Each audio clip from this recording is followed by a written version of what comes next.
आज हम बात करेंगे टोटल हिप रिप्लेसमेंट के बारे में और उससे कुछ related common questions. Hello friends, मेरा नाम डॉक्टर मुर्तज़ा अदीब है। मैं पूना में प्रैक्टिस करता हूँ। I am orthopaedic surgeon and I specialise in total hip replacement surgery and total knee replacement surgery. तो पहला यूजुअली सवाल पेशेंट्स का होता है कि हिप रिप्लेसमेंट क्यों बताया डॉक्टर ने हमारे को करने के लिए। तो उसका जवाब यह है कि डॉक्टर ने इसलिए बताया होगा कि आपको हिप में पेन हो रहा है और पेन की वजह जो है वो आर्थराइटिस है, हिप का आर्थराइटिस। अब हिप आर्थराइटिस किस कंडीशंस में होता है? तो कुछ कंडीशंस ऐसे होते हैं जिसमें वो हिप जॉइंट जो होता है वो घिस जाता है। तो ये नॉर्मल अपना हिप जॉइंट होता है, ये इसका बॉल होता है और ये अंदर सॉकेट होता है ऐसे।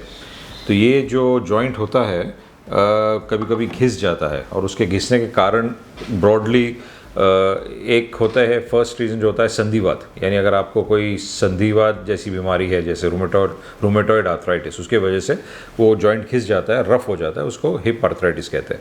और एक कॉमन रीज़न है कि अगर आपको एवीएन करके कंडीशन होता है, avascular necrosis of the hip, अगर ये कंडीशन होता है तो उसमें जो बॉल होता है अंदर का, उसकी जो ब्लड सप्लाई ख़राब हो जाती है, उसकी वजह से वो आर्थराइटिस हो जाता है। और कभी कभी अगर आपको कोई इंजरी होती है, हिप फ्रैक्चर होता है या ऐसे कुछ होता है जिसमें कि हिप जॉइंट की ब्लड सप्लाई में फ़र्क पड़ जाता है, उसमें भी हिप आर्थराइटिस होने के चांसेस होता है। तो ये पहला। दूसरा ये कि अगर हिप रिप्लेसमेंट करने की ज़रूरत है तो सबसे अच्छा ऑप्शन क्या है? तो सबसे अच्छा ऑप्शन ये है कि आप hip replacement, total hip replacement कराएं जिसमें कि कप और बॉल दोनों चेंज हो जाते हैं। वो कुछ ऐसे दिखता है। तो ये हिप रिप्लेसमेंट का ये मॉडल है। तो ये जो कप है, ये कप चेंज किया है हमने, ये वाला। और ये जो है वो स्टेम भी चेंज किया है। स्टेम इन द सेंस ये स्टेम और उसके ऊपर जो है बॉल।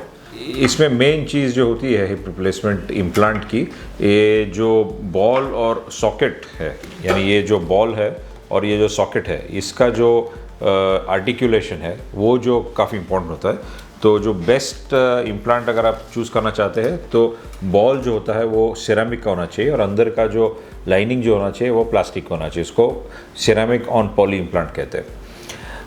तीसरा सवाल कि अगर ऑपरेशन कराएंगे तो फिर कितने दिन हॉस्पिटल रहना पड़ेगा, ऑपरेशन के बाद चल पाएंगे कि नहीं?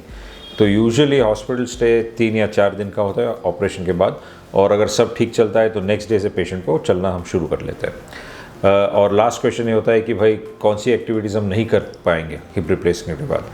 तो आपको ये समझना चाहिए कि जो हिप रिप्लेसमेंट हम कर रहे हैं वो आर्टिफिशियल जॉइंट है और उसके कुछ लिमिटेशंस होते हैं, यानी जो अपने एक्सट्रीम्स ऑफ मूवमेंट होते हैं वो आप नहीं कर पाएंगे। तो आप ज़मीन पे शायद नीचे नहीं बैठ पाएंगे और कंप्लीटली जो लेग है वो उसको क्रॉस ओवर नहीं कर पाएंगे।